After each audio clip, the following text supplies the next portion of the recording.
Hello everyone, welcome back to my channel, and if you're new here, you're really welcome. Today we're talking about the recent talk in the Roblox community about Resident Press DTI and why the game chose not to make an official Pride update. Usually I make only updates on Well High and not about the other games, but I will be soon actually making about DTI too. But what makes this even bigger is that the DTI dev mentioned that Royal High in their statement.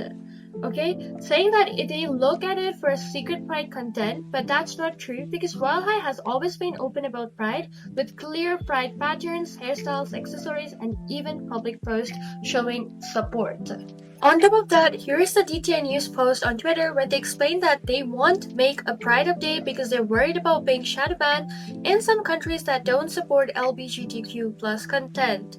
Here is the post. Tristan Press explains why it does not plan to release Pride updates, noting that such content could face restrictions in some countries. So Studio Zach here says that, "Hi, I'm not sure if Gigi has actually stated Pride was sexual, but I can tell you that the reason we cannot make a Pride update or at least call an update Pride and have symbolisms of the community is because our game will be shadow banned or hidden for countries that don't accept LGBTQ+. A massive chunk of our dev team is LGBTQ+, and we of course love the community that we are in, but we also sadly have to play it on the safer side when things like this are wanted.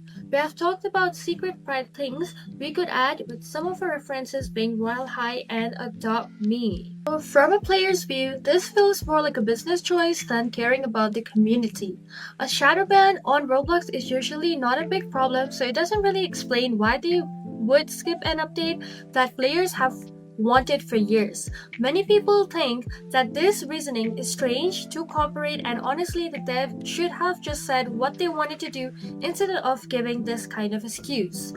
But here, listen, my opinion is that if the devs truly didn't want to make a Pride update, they should have been honest about it instead of pointing at other games or hiding behind the shadow ban excuse. And I also want to be clear as well that I'm not trying to disrespect DTI as a game, but as someone who supports the LGBTQ community, I think players have a right to feel upset about this. So with all the backlash, I hope the devs listen and bring a real Pride update in the future.